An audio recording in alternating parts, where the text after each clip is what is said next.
ওই জায়গাটা কাদামাটিতে আর জলে ভরা একটা ভয়ঙ্কর জায়গা। দেখা যায় একটা মানুষ তার মাথাটা জলের ভিতরে ডুবিয়ে সেখানে নিঃশ্বাস নিচ্ছে আর অপেক্ষা করতেছে কখন বাইরের মানুষগুলো সেখান থেকে চলে যাবে।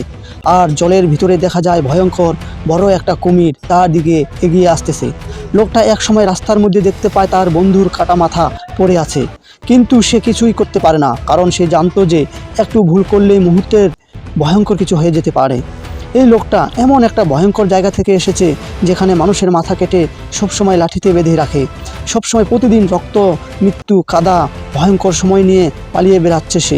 কাহিনীটা কোনো একটা সিনেমা বা নাটক আর কল্পনা থেকে নয়, সত্যিকারের এমন ঘটনা ঘটেছে, তাই সত্য কাহিনী নিয়ে এই মুভিটা বানানো হয়েছে। জ্বলন্ত সত্য একটা ঘটনা নিয়ে সেরা একটা থ্রিলার মুভির গল্প বলবো।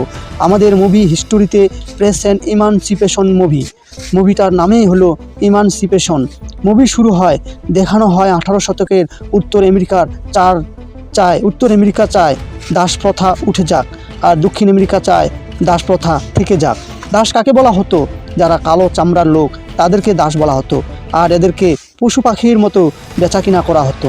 এদের দিয়ে কাজ করা হতো, দিন রাত নির্যাতন করা হতো, যৌন নির্যাতনও করা হতো, কারণে মারধর করা হতো, অনেক অত্যাচার করা হতো এদের উপর। এই কাহিনীটা যখন শুরু হয় তখন 1863 সালের 1 জানুয়ারি আব্রাহাম লিঙ্কন ঘোষণা করে দেন যে এখন থেকে প্রতিটা মানুষ মুক্ত, তারা তাদের স্বাধীনভাবে চলতে পারবে, খেতে পারবে, সব জায়গায় যেতে পারবে, তারা কারো দাস না, তারা দাসমুক্ত, তারা এখন থেকে স্বাধীন। দেখা যায় দক্ষিণ আমেরিকার একটা লুইজিয়ানা নামের একটা গ্রাম, পিটার নামের এই কালো চামড়ার মানুষটা রাত দিন ধরে খাটছে, তার স্ত্রী সন্তানদের নিয়ে ছোট একটা ঘরে বসবাস করে। চারপাশে সাদা চামড়ার পাহারাদাররা ঘুরে বেড়াচ্ছে, কেউ একটু বিশ্রাম নিলে তার পিঠে চাবুক পড়তো। পুরো জায়গাটা ছিল দাসত্বের ভরা। তারা জীবিত ছিল, কিন্তু স্বাধীনতা ছিল কই? একদিন পিটার তার পরিবার নিয়ে প্রার্থনা করছিল, আর সে সময় সাদা চামড়ার কিছু লোক বন্দুক নিয়ে তার রুমে ঢুকে পড়ে। তারা পিটারকে মারধর করে টেনে হিঁচড়ে একটা গাড়িতে তুলে নেয়। পিটারের স্ত্রী আর বাচ্চারা অসহায় হয়ে কাঁদতে থাকে। বাচ্চারা বাবার কাছে ছুটে আসতে চাইলে লোকগুলো ছড়িয়ে দেয়। পিটার চোখের জল লুকিয়ে একটা কথাই শুধু বলে, ভয় পেও না তোমরা, আমি একদিন ঠিক তোমাদের কাছে ফিরে আসব। পিটার গাড়িতে দেখলো যে গাড়িতে আরও কয়েকজন দাস রয়েছে, তাদেরকে পিলটন শহরের একটা সেনাঘাঁটিতে কাজ করতে নিয়ে যাওয়া হচ্ছে। জায়গাটা অনেক ভয়ঙ্কর, গা শিহরে যাওয়ার মতো, কারণ কিছু দাসদের কাটা মাথা লাঠির উপরে বেঁধে রেখে দেওয়া হয়েছে, আবার কিছু দাসদের গলায় দড়ি দিয়ে ঝুলে রাখা হয়েছে। সেখানে পৌঁছানোর পর কিছু লোকদের শিকল দিয়ে বেঁধে একটা খাঁচার মধ্যে নিয়ে যাওয়া হচ্ছে, আর জোর করে রেল লাইনের কাজ করতে বাধ্য করতে হয়। এরা রাত দিন প্রচুর কাজ করতে থাকে, কিন্তু ঠিক মতো পায় না খাবার আর কাপড় চোপড়। কেউ পালানোর চেষ্টা করলে ভয়ঙ্কর কুকুর তাদের পিছনে লেলিয়ে দেওয়া হয়। কারো উপর আগুনের চিহ্ন দিয়ে দেওয়া হয় যে এই লোকটা পালানোর চেষ্টা করেছিল। ও মানসিক কাজ করতে করতে কেউ যদি ক্লান্ত হয়ে যেত তাহলে তাকে গুলি করে মেরে ফেলা হতো। এমনই নরক ছিল এই জায়গা। তারা আশা হারিয়ে ফেলেছিল, তারা ভাবতো মুক্তির কোনো পথ নেই। তারা এখানে আসার পর পালানোর আর বাঁচার সমস্ত পথ আশা হারিয়ে ফেলেছিল। পিটার একদিন একটা ঘরে দাসদের শান্ত গলায় বলে, তোমরা শান্ত থাকো, একদিন উপরওয়ালা আমাদেরকে এখান থেকে অবশ্যই বের করে নিয়ে যাবে। এদিকে সাদা চামড়ার লোকেরা তাদেরকে স্বাধীন করে দিয়েছে, তাই এ কারণে বেটেন রক নামের একটা জায়গায় দাসরা সেখানে যেতে শুরু করে দিয়েছে আর রাতে পালিয়ে যাচ্ছে। এই কথাটা পিটারের কানে চলে যায়, তখন সেখানে কাউকে কিছু বলে না। পিটার অনেক সাহসী ছিল। পরের দিন সকালে একটা সেনা পিটারের দিকে তাকিয়ে বলে, আমার দিকে তাকাও, আমি তোমার ঈশ্বর আর তুমি আমার পোষা কুকুর। পিটার একথা শুনে তার বুকে লেগে যায়। পিটার একথা শুনে প্রতিবাদ করে আর এর শাস্তি হিসাবে হাসিল পায় একটা বাঁধা কুকুরের সামনে রাখা, আর কুকুরটা ভয়ঙ্করভাবে চিৎকার করতে থাকে। পরের দিন সকালে পিটার ভেবে নেয় এক্ষুনি কিছু একটা করার দরকার। সে খাবারের সময় আব্রাহাম লিঙ্কনের ঘোষণাটা আরও কয়েকজনকে শোনায়, আর আমাদেরকে যত তাড়াতাড়ি সম্ভব বাটন রক নামের জায়গায় যেতে হবে, কারণ সেখানেই আব্রাহাম লিঙ্কনের সেনারা আছে, তারা আমাদেরকে বাঁচতে সাহায্য করবে। কিন্তু সেখানে যেতে হলে আমাদের সামনে অনেকগুলো বাধা আছে। এক নম্বরে এই নরক থেকে পালানো 2 নম্বরে বিশাল একটা জায়গা আছে যেটা অনেক কাদা আছে আর জলাভূমি দিয়ে ভর্তি। সেখান থেকে যদি বেঁচে ফিরতে পারি তাহলে আমরা সেই জায়গায় যেতে পারবো। কিছুক্ষণ পরে দেখা যায় একটা দাস কাজ করতে করতে হঠাৎ মাটিতে পড়ে যায়। পাশের পাহারাদারটা বলে, পিটার যাও এটাকে পাশের মাটির গর্তে ফেলে আসো। আসলে যখন কোনো দাস কাজ করতে করতে মারা যায় তাহলে একটা গর্তে মরা লাশটাকে রাখা হতো। পিটার তখন লাশগুলোকে মাটি দিতে কাজ করে আর লক্ষ্য করে একটা পাহারাদার তাকে গুলি করার জন্য বন্দুকটা বের করে। পিটার নিজের প্রাণ বাঁচানোর জন্য তার কোদাল দিয়ে পাহারাদারদের আঘাত করা শুরু করে। একজনের হাত কেটে দেয় পিটার আর বাকি সেনাদের সাথে লড়াই শুরু করে দেয়। আর এই সুযোগে বাকি দাসরা চারদিকে পালিয়ে যেতে শুরু করে। পাহারাদাররা যত দূর সম্ভব এক এক করে যাকে যেখানে পায় সেখানে গুলি করে মেরে ফেলে। কিন্তু পিটার কোনো মতে এই জায়গা থেকে কোনো মতে জঙ্গলে চলে যায় এবং আরও 3 জন দাস তাকে অনুসরণ করে। আর এদিকে সেনারা আরও 3 জন সেনা নিয়ে ঘোড়ায় করে ছুটে চলে ধরতে দাসদেরকে, কারণ এখান থেকে কোনো দাস আজ পর্যন্ত পালাতে পারেননি। এই পিটার আর বাকি 3 জনের জন্য খোঁজ শুরু হয়। ফাজিলকে দেখা যায় তার হিংস্র কুকুরগুলোকে লিলিয়ে দেয় পিটারকে ধরতে। ফাজিল হলো সাদা দাসদের একজন, যাতে কুকুরগুলো তাদেরকে খুঁজে বের করতে পারে। পিটার আর বাকি 3 জন আরও ঘন জঙ্গলের ভিতরে ঢুকে পড়ে। নিজেদেরকে বাঁচাতে তারা একটা পুকুরে নেমে পড়ে। ওদের মধ্যে একজন কুমিরকে দেখে ভয় পেয়ে যায় আর দুর্ভাগ্যবশত কুকুরগুলো তার উপরে সোজা আক্রমণ করে। ফাজিল সেখানে এসে বলে, সত্যি করে বলো পিটাররা কোথায় গেছে? সে ঠিক মতন জবাব দিতে পারে না। ফাজিল খুব রেগে যায় আর পিছন থেকে তাকে হত্যা করে আর সে পানিতে পড়ে যায়। আর কুমিরগুলো দেখতে পায় তাদের খাবার এসেছে আর এই নির্দোষ মানুষটাকে কুমির খেয়ে ফেলে। এদিকে পিটারদের কাছে বেশি সময় ছিল না। তারা ভাবলো যে 3 জন একসাথে পালাতে থাকলে তারা ধরা খেয়ে যাবে। এর জন্য 3 জনেই অন্য দিকে জঙ্গলে পালাতে শুরু করে। তাদের লক্ষ্য ছিল একমাত্র যে কোনোভাবেই হোক আব্রাহাম লিঙ্কনের সেনাদের খুঁজে বের করা। একমাত্র আব্রাহাম লিঙ্কনের সেনারাই তাদেরকে সাহায্য করতে পারবে, তাদের প্রাণ বাঁচাতে পারে। পিটার একটা জলাশয়ের মধ্যে দৌড়াতে একটা সাদা চামড়াওয়ালার বাড়ির কাছে চলে আসে। দুর্ভাগ্যবশত বাড়ির একটা ছোট মেয়ে পিটারকে দেখতে পায় আর চিৎকার করতে থাকে, রানার করে বলতে থাকে, মানে কেউ পালাচ্ছে। এই কথা শুনে ফাজিল বুঝতে পারে যে হয়তো পিটার হবে। আর ফাজিল পিটারকে খুঁজতে থাকে চারিদিকে। এদিকে পিটারের পাটা অনেকটা কেটে গেছে। সে কোনো একটা দিয়ে পাটার কোনো রকম বেঁধে নেয় আর সামনের পুকুরের ভিতরে গিয়ে পুকুরের জলে ডুবে লুকিয়ে থাকে। শিকারী কুকুরগুলো পুকুরের কাছে গিয়ে খোঁজাখুঁজি শুরু করে, কিন্তু ফাজিল ভয়ঙ্কর একটা দৃশ্য দেখে যে পুকুরে বড় একটা কুমির ঘুরে বেড়াচ্ছে। ফাজিল ভেবে নেয় যে পিটার এখানে নেই, আর যদিও থাকে হয়তো সে কুমিরের পেটে চলে গেছে। সব সেনারা যখন চলে যায় তখন পিটার সাহস করে উপরে উঠে আর তখনই একটা কুমির তার পায়ে ধরে জলের ভিতরে নিয়ে যায়। আর পিটার একটা চাকু দিয়ে কুমিরের সাথে লড়াই করে যতক্ষণ না সে তার প্রাণ বাঁচাতে পারে। এক সময় পুকুর থেকে সে উঠে পালিয়ে যায় আর সে একটা গাছের ডালের সাহায্যে ও একটা কাঠি দিয়ে নিজের আঘাতের চিহ্নগুলো ঠিক করার জন্য চেষ্টা করে। হিংস্র কুকুরগুলো পিটারের রক্ত শুকে সেই পুকুরের কাছেই চলে আসে। আর সেই কুমিরটা পড়েছিল যেখানে পিটার কুমিরটাকে মেরেছিল। ফাজিল এটা বুঝতে পারে যে হয়তো এখানে পিটার লুকিয়েছিল, নয়তো কুমিরটাকে কে মারবে। ফাজিলের সাদা চামড়াওয়ালা সঙ্গীরা অবাক হয়ে যায় যে একটা কালোওয়ালা চামড়া দাসের এত বুদ্ধি আর এত সাহস আর এত শক্তি কিভাবে হয়। এতক্ষণে জলের ভিতরে লুকিয়ে ছিলবার কথা নয়, আর একটা কুমিরকেও মেরে ফেলে পালিয়ে গেছে।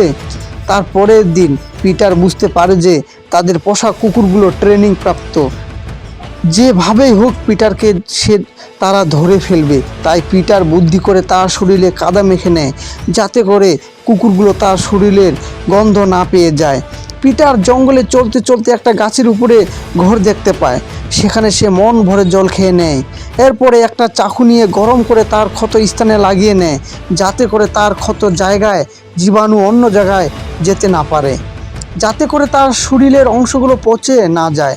তাই সে সময় নষ্ট না করে একটা গাছের উপরে উঠে, কারণ সেখানে একটা মৌচাক দেখতে পায়, আর এক টুকরো মৌচাক নিয়ে তার ক্ষত স্থানে লাগিয়ে নেয় মধু দিয়ে। এতে করে পিটার সুস্থ হয়ে যাবে। ফাজিল কোথাও পিটারকে খুঁজে পায় না। সে কুকুরের মতো চারিদিকে পিটারকে খুঁজতে থাকে। তার পোষা কুকুরগুলো দূরে দেখতে পায় ধোঁয়া উঠছে, আর কুকুরগুলো ঘেউ ঘেউ করা শুরু করে দেয়, আর ফাজিলের সাথে সাথে সেখানে যায়। এতক্ষণে পিটার সেখান থেকে গায়েব হয়ে যায়। পিটার এতক্ষণে একটা নৌকা নিয়ে অন্য কোথাও চলে যায়। ফাজিল তার কুকুরের সাহায্যে তাকে ধরার চেষ্টা করে। সে জঙ্গলে পিটারের সাথে একজন দাসের দেখা হয়ে যায়, আর দাস খুব ভয় পেয়ে যায়। আর এদিকে কুকুরগুলো আওয়াজ শুনে যায়। দাস বলে যে, তুমি ফাজিলকে এখানে নিয়ে আসছো, তাই না? পিটার তাকে শান্ত করে বলে যে, তুমি ভুল ভাবছো। আমি নিজেও এখান থেকে পালিয়ে যাচ্ছি, আর এর জন্য আমি শরীরে কাদা লাগিয়ে নিচ্ছি, যাতে করে কুকুরগুলো আমার গন্ধ না পায় আর খুঁজেও না পায়। পিটার দাসটাকে কাদা লাগাতে বলে, যেন কুকুরগুলো তাদের গন্ধ না পায়, কিন্তু দাসটা তার কোনো কথাই শুনে না। কিন্তু তখন দাসটা একটা গাছের উপরে উঠে, আর ফাজিলের কুকুরগুলো গাছের নিচে আসে ঘেউ ঘেউ শুরু করে। আর এক সময় দাসটাকে দেখতে পেয়ে নিচে নামতে বলে ফাজিল, কিন্তু দাসটা নিচে নামে না। সে বলে যে, আমরা তো এখন স্বাধীন। আব্রাহাম লিঙ্কন বলেছে আমরা স্বাধীন। লোকটা বলে, আমি তোমাদের কথা শুনবো না, আর শুনতে বাধ্য নই, আমি স্বাধীন। এ কথা শুনে ফাজিল খুব রেগে যায়, আর গাছের মধ্যে লোকটাকে গুলি করে মেরে ফেলে। তারপরে চাকু দিয়ে নির্মমভাবে লোকটার মাথা থেকে দেহ আলাদা করে দেয়। সে এক ভয়ানক দৃশ্য। পিটার কিছুটা দূরে একটা গাছের আড়ালে সব কিছু দেখতেছে, কিছুই করার ছিল না তার। ফাজিল চলে যাওয়ার পরে পিটার লোকটার কাছে আসে আর খুব কাঁদতে থাকে। পিটারের পক্ষে কোনোভাবে একাই তাদের সাথে লড়াই করা সম্ভব ছিল না, তাই নিজেকে বাঁচানোর জন্য লক্ষ্য সেটাই ছিল। এদিকে পাহারাদার আসে পিটারের স্ত্রীর কাছে, এসে বলে, এক কৃতদাসের দরকার, তুমি যাবে? তুমি না গেলে তোমার মেয়েকে নিয়ে যাব। পিটারের স্ত্রী খুব চিন্তায় পড়ে গেল। পাহারাদার বলো তুমি কি আমাদের সাথে যাবে? পিটারের স্ত্রী যেতে রাজি হয়, তার মেয়ের কথা ভেবে, কারণ তার মেয়েকে নিয়ে গেলে তার উপরে চলবে নির্যাতন, ধর্ষণ ও মানবিক অত্যাচার। তাই সে নিজেই যাওয়ার জন্য রাজি হয়। পরের দিন পিটারের স্ত্রী তার মেয়েকে তুলার কারখানায় নিয়ে যায়, আর বলে, তুমি ভয় পেও না, তুমি এই মেশিনটা চালাও। পিটারের স্ত্রীকে দেখতে পাওয়া যায় তার একটা হাত চলন্ত মেশিনে ঢুকিয়ে দেয়, আর বিরাট কষ্টে চিৎকার করতে থাকে। সে আসলে চায়নি নিজের মেয়েকে ছেড়ে অন্য কোথাও কাজ করতে যাওয়ায়, তাই সে নিজেই এমন কাজ করছে যাতে করে তাকে অন্য কোথাও কাজ করতে না নিয়ে যেতে হয়, কারণ সে কাজ করার মতো অবস্থায় ছিল না। রাত হয়ে যায়। পিটার দেখে অনেকগুলো ঘোড়া দৌড়ে পালাচ্ছে, কারণ দূরে ভয়ঙ্করভাবে আগুন লেগেছে। পিটার দেখে সেই সাদা চামড়াওয়ালার বাড়িতে আগুন লেগেছে, যেখানে সেই বাচ্চা মেয়েটা রানার করে চিৎকার করেছিল। আশেপাশে সবাই মারা গেছে। পিটার বাড়িতে ঢুকে পড়ে, আর টেবিলের উপর অনেকগুলো খাবার দেখতে পায়। নিজেই খাবার খেতে শুরু করে। একটা মানুষ কতটা অসহায় আর কতটা নিজের জীবনে ক্ষতিগ্রস্ত হয়েছে যে একটা বাড়িতে আগুন লেগেছে আর অনেকগুলো মৃতদেহ পড়ে থাকার সত্ত্বেও সেখানে খাবার খেতে বসেছে। হঠাৎ দেখে সে একটা কালো চামড়াওয়ালা মেয়ে অর্ধমৃত অবস্থায় পড়ে আছে। হয়তো সে বাড়ির চাকর ছিল।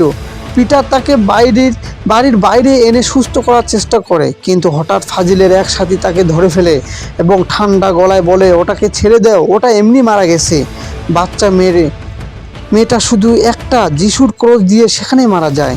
পিটার খুব কষ্ট পায়, কিন্তু প্রচণ্ড রেগে যায়।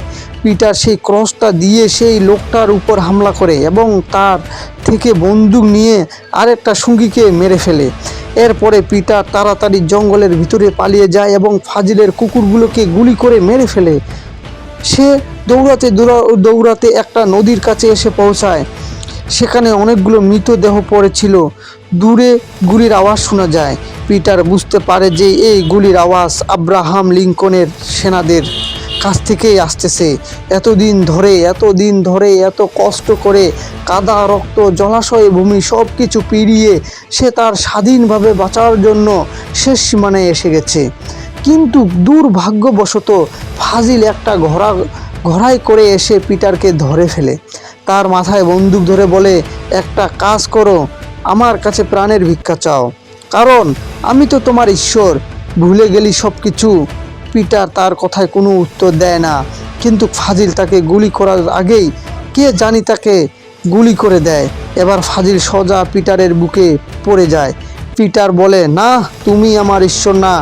এবার প্রশ্ন হলো, ফাজিলকে গুলি করলো কে?